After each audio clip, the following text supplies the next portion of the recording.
لا حول ولا قوة إلا بالله العلي العظيم. أعوذ بالله السميع العليم من الشيطان اللعين الرجيم. بسم الله الرحمن الرحيم. الحمد لله رب العالمين. الحمد لله كما هو أحلو. والصلاة والسلام على أشرف الأنبياء والمرسلين وخاتم النبيين مولانا أبي القاسم محمد. اللهم صل على محمد وآل محمد.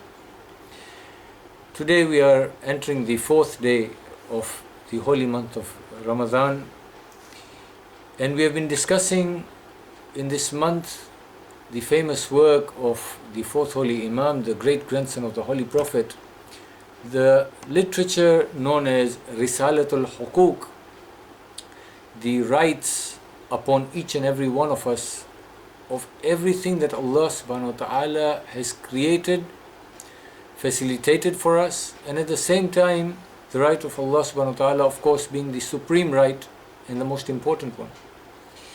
We spoke of Allah's right, which is the most important one. We spoke about the right of ourselves on ourselves, our right. And yesterday we spoke about the right of the tongue, and we said, and I'm reiterating it because it's an important one, that this tongue is what needs to be guarded the most. Allah subhanahu wa ta'ala has kept it with soldiers around it. Weigh your words before you say them, because our A'immah have told us that the one thing that is most likely to land us into a lot of trouble on the day of Qiyamah and in this world, of course, is this tongue of ours. Something that really needs to be taken care of. Today we are going to speak on or touch on two other important facilities or faculties that Allah subhanahu wa ta'ala has blessed us with. And these are the faculties of sight, basira, of seeing, and of hearing. To be able to sami, to be able to hear. And to lay emphasis on these two things, if you read Surah Insan, you see that Allah subhanahu wa ta'ala says, I created you from a clot and I expanded you until you are this fully formed human being. And I gave you the ability to see and to hear, sami'an basira. Inna hadaynahu sabila. And then, using sight and hearing, I showed you the right path. Imma shakiran wa imma kafura. From there, it's your choice. It is your option. Are you going to be amongst the grateful ones or those who are ungrateful? Success and failure is in your hands. The tools that you have been given are sight and hearing, and these are used to show you the path. The fourth holy Imam says, the right of your hearing is to keep it pure by not making it the direct pathway to your heart, except for noble words that establish some good in your heart or grant you a noble trait. Indeed, hearing is the gateway through which various concepts reach the heart, whether good or evil. What the Imam is telling us 1400 years ago is what scientists have discovered today, that the majority of the information that shapes our thought processes, that shapes our actions, that shapes our deeds, the majority of information comes through our ears. What we hear is what we understand. These ears are not to be taken lightly. So the Holy Imam says that make sure that what enters through your ears, whatever you listen to, is something that is pure and good, because the effect is directly into your heart. This was not something that the scientists knew 1400 years ago. They took time and research to find out that what enters through the ears goes directly and affects our intellect, our thinking, and our reaction also as far as emotions are concerned.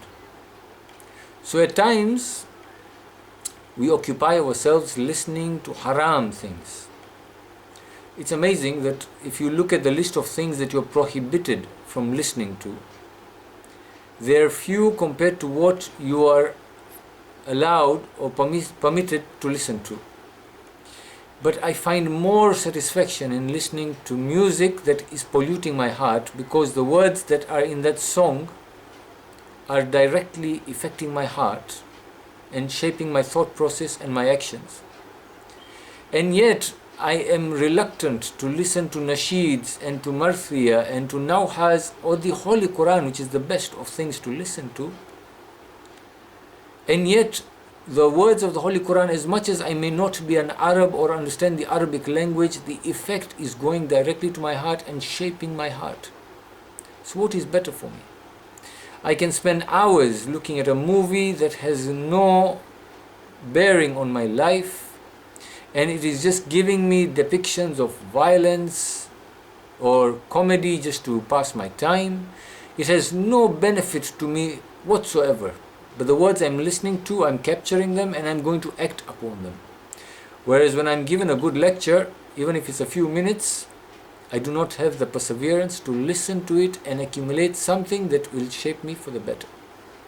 The next thing, the right of the sight, the Imam says, and the right of your sight is that you lower it before everything which is unlawful to you.